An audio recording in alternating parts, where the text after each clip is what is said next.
सम्मान करना अच्छी बात है, लेकिन अपमान करना ये कतई बर्दाश्त नहीं होगा। स्वामी विवेकानंद की प्रतिमा को इतना अपमानित किया जा रहा है इस क्षेत्र के लोगों के द्वारा। जिस तरह से खेतों में लोग पुतला लगाते हैं, उस प्रकार से इस प्रतिमा, महापुरुष की प्रतिमा को क्यों लगाया गया? विवेकानंद के इतिहास को दबाया जा रहा है इस खेत के बीचों बीच। अभी हम बिहार के समस्तीपुर में है और समस्तीपुर में ये बरौना पंचायत है।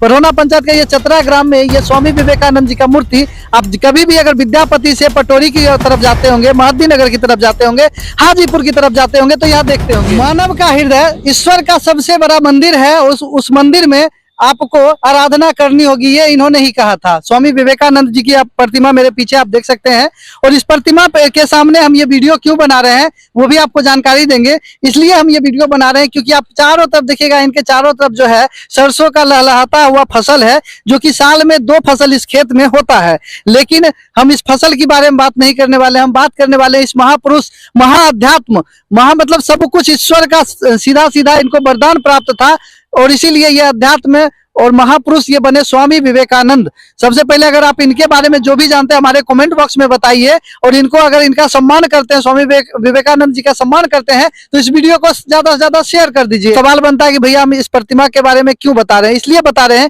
क्योंकि इतने महापुरुष, इतने महान पुरुष, इतने अध्यात्म ज्ञानी पुरुष का प्रतिमा जो है यहाँ पे सम्मान पूर्वक होना चाहिए, लेकिन ये अपमानित हो रहा है। अगर जिन्होंने लगाया, चलिए हम सम्मान किसी का करते हैं, महात्मा गांधी का भी प्रतिमा लगा सकते हैं, किसी भी महापुरुष का लगा सकते हैं, क्योंकि सभी महापुरुष जो है वो हमारे होते हैं, हम सब के जो भी भारत देश के हैं वो सभी के महापुरुष है। लेकिन महापुरुष का प्रतिमा लगाना अच्छी बात है, उनका सम्मान करना अच्छी बात है, लेकिन अपमान करना ये कतई बर्दाश्त नहीं होगा। क्योंकि इसी रास्ते से एसडीओ साहब जाते होंगे, बीडीओ साहब जाते होंगे, डीएम साहब जाते होंगे, माननीय विधायक जाते होंगे, लेकिन इस प्रतिमा पे नजर पड़ता होगा, लेकिन इस प्रतिमा के बारे में कोई सोचते नहीं होंगे। देखिए पूरी टूट फूट गई है। या तो इनको यहाँ पे सम्मान करना चाहिए, सम्मान कीजिए, नहीं सम्मान कर सकते तो किन्हीं छात्र को, किन्हीं विद्यालय को, किन्हीं कोचिंग संस्थान में या ब्लॉक परिसर में इस प्रतिमा को लगवा दीजिए, ताकि वहां पे इनका सम्मान हो सके। इन्होंने भारतीय संस्कृति का विश्व स्तर पे प्रचार और प्रतिनिधित्व दोनों किया है, और स्वामी विवेकानंद जी ने ही कहा था कि उठो, जागो, लक्ष्य के प्राप्त होने तक मत रुको, और तब तक आगे बढ़ो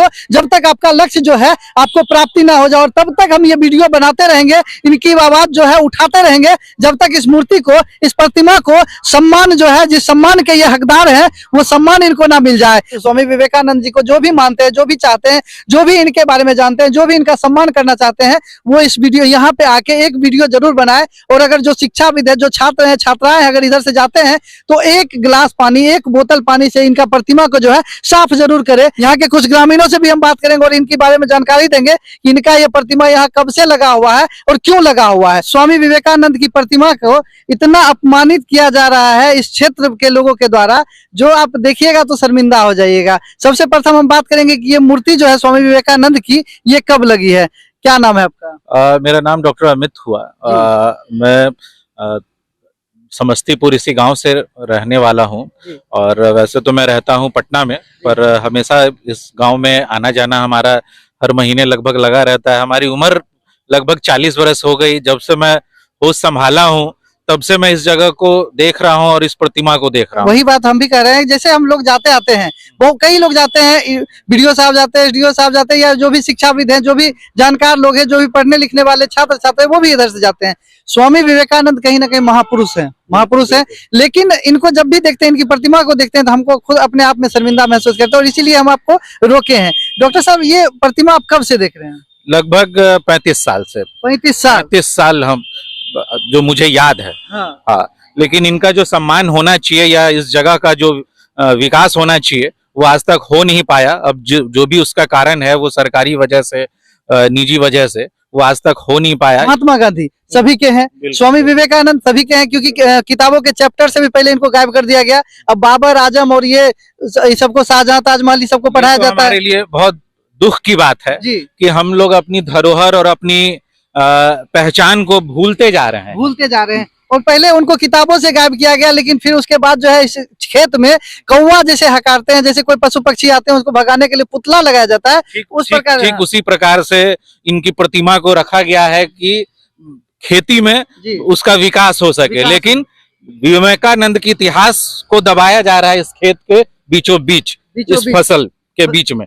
फसल के बीचों बीच। और आप भी देखिएगा, आप आते हैं थोड़ा सा, आप भी स्वामी जी लग रहे हैं, ये भी स्वामी जी हैं, इनके बारे में थोड़ा सा बताइए, इनकी जीवनी के बारे में बताइए थोड़ा सा। स्वामी विवेकानंद जी का बचपन का नाम नरेंद्र था और इन्होंने भटकते भटकते तारापीठ के मामा कृपा जी महाराज के पास पहुंचे। थोड़ा सा बात करते चलेंगे यहाँ पर से, थोड़ा फसल भी बर्बाद ना हो और हम लोग मूर्ति के पास भी पहुंच जाए। जी बताइए। स्वामी विवेकानंद जब पहुंचे तारापीठ मामा कृपा महाराज बाबा के पास, वहां से जैसे ही नजदीक गए उन्होंने उनको जानते थे अपने आध्यात्मिक शक्ति से, और उन्होंने कहा नरेंद्र तू वापस जा, तुम्हें यहाँ नहीं आना है, तेरा सारी समस्या का समाधान कलकत्ता के दक्षिणेश्वर मंदिर में होगा, वहां तुम्हारा रामकृष्ण परमहंस जी तुम्हारा इंतजार कर रहे हैं। रामकृष्ण परमहंस जी के पास जैसे ही स्वामी विवेकानंद, जो बचपन का नाम नरेंद्र था, वहां पहुंचते हैं तो रामकृष्ण परमहंस बोलते हैं नरेंद्र तू आ गया, मैं तेरा बहुत दिनों से इंतजार कर रहा था, जाओ अंदर माँ खड़ी है, वहां से मांग लो जो भी तुम्हारा गरीबी है, जो भी धन संपत्ति दौलत जो मांगना है जाके अंदर मांग लो, माँ तेरा इंतजार कर रही है। अच्छा, स्वामी विवेकानंद जी को महापुरुष की उपाधि दी गई है। हाँ, तो वही बता रहे हैं कि इनके ऊपर दक्षिणेश्वर काली माता का शक्ति प्राप्त हुआ। रामकृष्ण परमहंस जी उनको अंदर भेजे, अंदर माँ इंतजार कर रही थी। माँ ने कहा बेटा मांग ले, क्या मांगी। स्वामी विवेकानंद का उस वक्त सारा मांगने का क्षमता खत्म हो गया, उन्होंने सिर्फ दो ही चीज मांगा कि माँ मुझे ज्ञान और वैराग्य दो। माँ ने तथास्तु किया। बाहर निकले, रामकृष्ण परमहंस बोले क्या मांगा बेटा नरेंद्र, तूने क्या मांगा। उन्होंने कहा मैं तो गया तो सारा समस्या ही हल हो गया, जब माँ मिल गई तो हमें और क्या चाहिए। क्या चाहिए, लेकिन उनका यह इस तरह से अपमान हम कह सकते हैं, इसका सम्मान नहीं कर सकते हैं। इस खेत के, इस सरसों के खेत के बीचों बीच ये प्रतिमा, आप जब भी विद्यापति से महद्दीनगर हाजीपुर पटना की ओर जाते होंगे तो आपको ये बरौना पंचायत के चतरा ग्राम में दिख जाती होगी। लेकिन इस प्रतिमा का, इस महापुरुष का ये अपमान हमसे बर्दाश्त नहीं हुआ, इसलिए हम ये वीडियो बनाए हैं। अब रही बात जो है, ये प्रतिमा जो है इस खेतों के बीचों बीच कौवा हकारने के लिए, पशु पक्षियों को भगाने के लिए, जिस तरह से खेतों में लोग पुतला लगाते हैं उस प्रकार से इस प्रतिमा, महापुरुष की प्रतिमा को क्यों लगाया गया। तो इस प्रतिमा की जो है क्या कहानी है। कहानी यह है, सुभाष सिंह का वर्तमान में जमीन है, पहले इनका बड़े भाई का जमीन हुआ करता था। उन्होंने यहाँ पर स्वामी विवेकानंद नाम से एक स्कूल खोला था, और ये पीछे जो देख रहे हैं ये उनका आश्रम खोला था। यहाँ कई संत लोग आते थे, कई गांव के ठकुरबाड़ी के महंत लोग आते थे, बातचीत होता था। लेकिन ये जमीन बाद में सुभाष सिंह के हिस्से में आया, उनको खाली करना पड़ा और वो चले गए रांची। रांची में एक अच्छा आश्रम बनाया है जो कि प्रतिदिन भंडारा भी होता है वहाँ। सुभाष सिंह को हम लोग भी कई बार बताए कि यहाँ पर कुछ कीजिए, नहीं तो हमें किराए पर दे दीजिए या कुछ इसको कीजिए, लेकिन वो बोले अभी उनका कोई इरादा नहीं है।